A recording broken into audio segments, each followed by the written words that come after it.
voy a pasar entonces dentro de este marco a colocar el tema de la sistematización de las experiencias. La primera cosa es que la palabra sistematización es una palabra muy común, pero que se usa normalmente en muchos campos para referirse a datos, informaciones, conocimientos, y se entiende por sistematizar el ordenarlas, el clasificarlas, el agruparlas, el catalogarlas, el hacer tipologías. O sea, cuando yo junto un montón de datos y referencias, estoy sistematizando eso. Por alguna razón, esa misma palabra, sistematización, se utilizó desde distintas corrientes que vienen desde el trabajo social reconceptualizado, la investigación, acción participativa, la teología de la liberación, la educación de adultos, la educación popular, como corrientes latinoamericanas.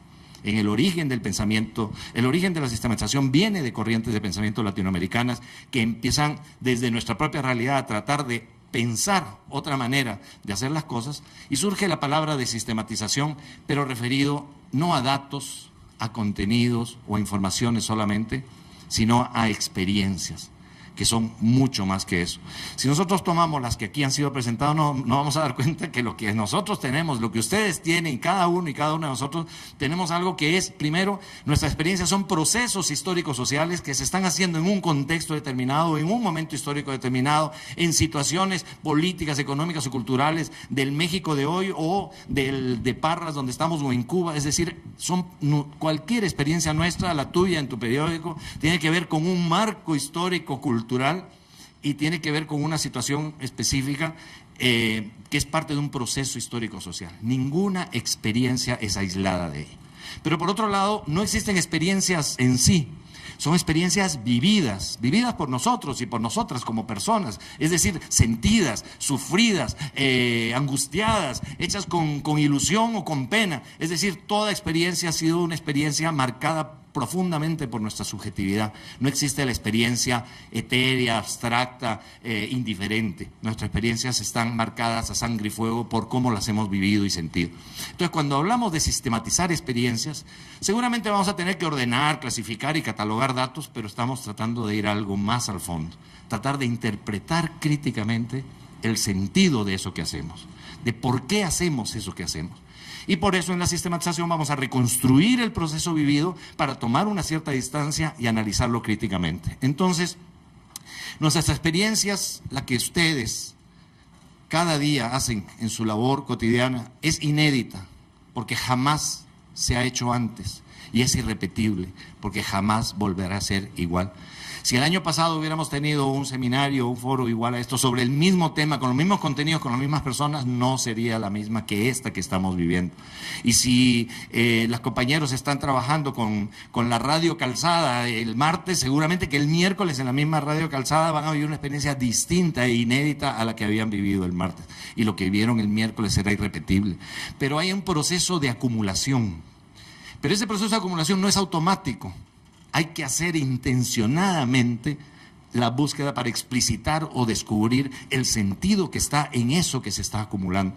Es decir, tenemos que acumular el sentido de nuestro quehacer en la historia, y eso es a lo que contribuye la sistematización. Entonces, brevemente voy a presentar 5 características generales de lo que, algunas características generales de lo que sería el aporte de la sistematización de experiencias en este marco que estamos reflexionando.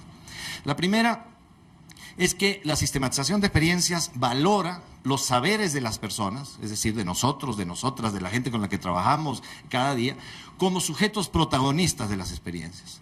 Todos y todas tenemos un saber. Un saber que Paulo Freire tiene una frase que es el saber hecho por la experiencia, que podríamos decir de alguna manera el saber empírico, pero que él dice es la base de cualquier diálogo de saberes, el saber que nos viene por la experiencia cotidiana. Pero a veces no sabemos lo que sabemos. Necesitamos hacer un esfuerzo para decir, yo ya sabía esto, pero no sabía que lo sabía. Entonces, Paulo Freire tiene una frase también donde dice, saber que sabemos, saber que no sabemos, saber que podemos saber más, saber que con otros saberes podemos construir nuevos saberes, todo eso es mucho más que solo saber. Pero la base de ese saber está en el saber que viene de la experiencia. Valorizar ese saber como punto de partida y como punto de referencia es un elemento central de la sistematización. Un segundo punto es que nos permite tomar una distancia crítica de la experiencia vivida y por lo tanto podemos ir más allá de ella misma. O sea, no se trata de que nos engullimos en la experiencia y le damos un montón de vueltas como un torniquete así mirándonos el ombligo, sino que nos apropiamos de ella tomando distancia para mirarla críticamente, identificar sus elementos positivos, negativos, su trama, su transcurso, sus contradicciones, sus tensiones y por lo tanto aprendemos de ella y podemos ir más allá de la experiencia cotidiana y concreta. La tercera es que sistematización no se reduce a narrar, a descubrir, a describir, a recuperar la historia de lo que pasó. ¿Qué fue lo que pasó? Hacer una memoria de un evento no es una sistematización, es una memoria, es un registro de lo que ocurrió. Sistematización va hacia la idea de interpretar críticamente para extraer aprendizajes.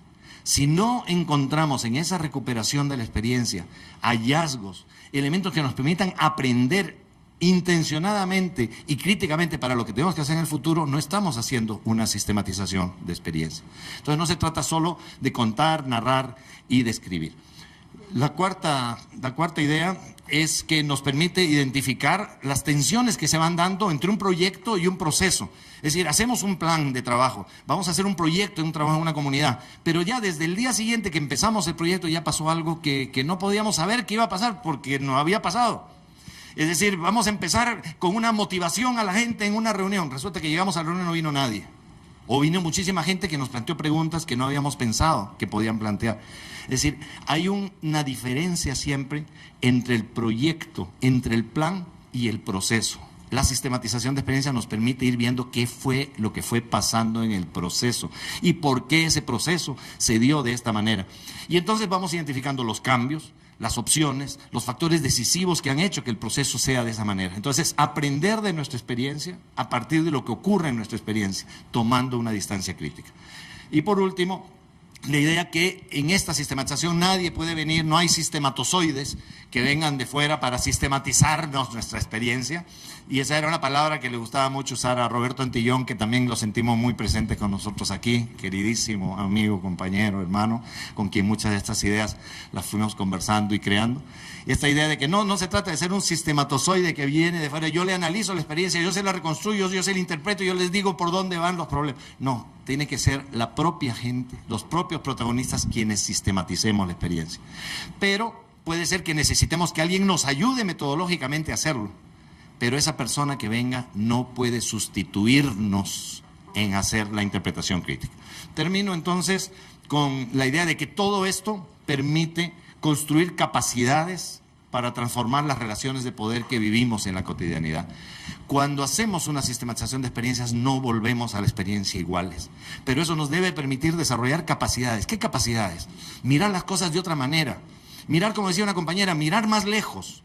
Y en un taller salió una compañera y decía, sí, pero tenemos que mirar más amplio.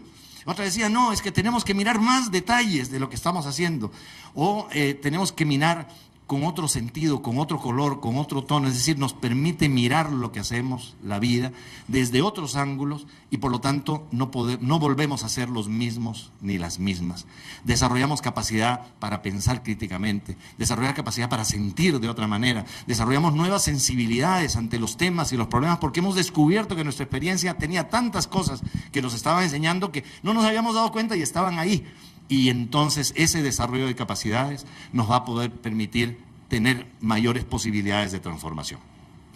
Y la última, eso sí, ya es que el proceso, si estoy aquí como Marta, que hubiera empezado con la primera, hubiera hecho aquí la última, que una cosa es el proceso de la sistematización, o sea, hacer la sistematización ya en sí mismo es un aprendizaje riquísimo y nos deja un saldo en quienes la hacemos. Que es, además, se añade a los productos, que si salió un libro, que si salió un video, que si salió un X material. Pero no solamente es el proceso y los productos, sino los resultados. Un grupo, un equipo, una comunidad que reconstruye, que se apropia de la historia, que mira de otra manera lo que ha vivido, tiene resultados que se acumulan en un proceso de transformación de otra manera. Quienes tengan interés en profundizar este tema pueden tomar la dirección que está aquí en esta foto, que es una biblioteca virtual sobre sistematización de experiencias, que ya Raúl ha mencionado, tiene cerca de 100 documentos de gente de muchos países de América Latina, sobre todo, que después incluso la podrán tener cuando salga en la memoria, para que podamos continuar profundizando en esto.